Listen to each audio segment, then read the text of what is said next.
हमारे साथ हरियाणा प्रदेश महामंत्री अर्चना गुप्ता जी हैं।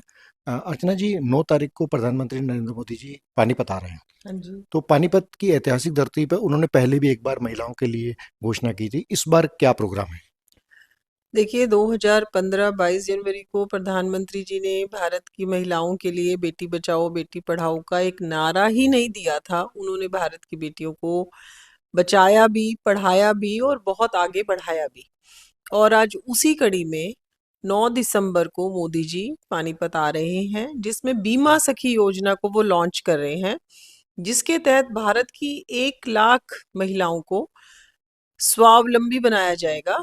और उनको पहले वर्ष में 7,000 रुपए का स्टाइपेंड मिलेगा और बहनों को ट्रेन किया जाएगा कि वो किस तरीके से एलआईसी में काम कर सकती हैं, और 3 साल तक उनको स्टाइपेंड मिलेगा। और जितने वो बहनें एलआईसी की जितने भी लोगों को योजना दिलवाएंगी, उसका भी प्रीमियम धीरे धीरे उनके पास आना शुरू हो जाएगा, और 3 साल के बाद वो पूरी तरीके से अपने पैरों पर खड़ी हो जाएंगी।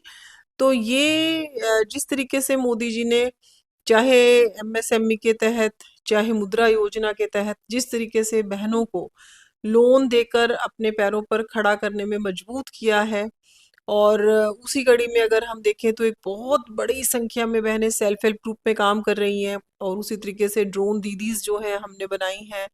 तो उसी कड़ी में ताकि भारत की महिलाएं स्वावलंबी हो, अपने पैरों पर खड़ी हो और गर्व से अपनी जिंदगी जी सकें, तो इसी कड़ी में ये अगला कदम है बीमा सखी योजना। इसके अलावा कोई और कार्यक्रम? इसके अलावा और कोई कार्यक्रम नहीं है। वो सीधा इसी कार्यक्रम में आएंगे, जिसमें हरियाणा से करीब करीब 50,000 से भी ज्यादा बहनें जो हैं इस कार्यक्रम में पहुंचने वाली हैं। और मैं तो आपके चैनल के माध्यम से हरियाणा की भी सभी बहनों को, और बल्कि आसपास के क्षेत्र, चाहे वो दिल्ली है, चाहे वो हमारा लगता हुआ हिमाचल है, यूपी है, आसपास की बहनों को भी मैं आमंत्रित करना चाहती हूँ कि प्रधानमंत्री बहनों के लिए आ रहे हैं, और एक ऐसा प्रधानमंत्री जो दिन रात केवल बहनों की ही चिंता करता है। चाहे आवास योजना हो, चाहे आवास में शौचालय हो, चाहे हमारे रसोई घर में जल हो, यहाँ तक कि हमारी बेटियों के लिए सैनिटरी नैपकिन्स तक मुहैया करवाने की वो चिंता करते हैं। और चाहे हमारी राजनीति में अगर हम बात करें तो विधानसभा और लोकसभा में 33% महिलाओं का आरक्षण हो, तो ये एक ऐसा ऐतिहासिक क्षण होगा जिसमें एक और कदम वो बढ़ा रहे हैं बहनों के लिए,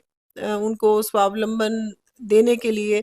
तो इस ऐसे ऐतिहासिक क्षण में जितनी ज्यादा से ज्यादा बहनें इस पल की साक्षी बने, तो उसके लिए मैं सभी बहनों को आमंत्रित करती हूँ कि वो सभी बहनें आएं, और 9 दिसंबर को 12 बजे सेक्टर 13-17 में गुरु तेग बहादुर ग्राउंड में वो पहुंचे। आप सभी को हम हरियाणा में आमंत्रित करते हैं।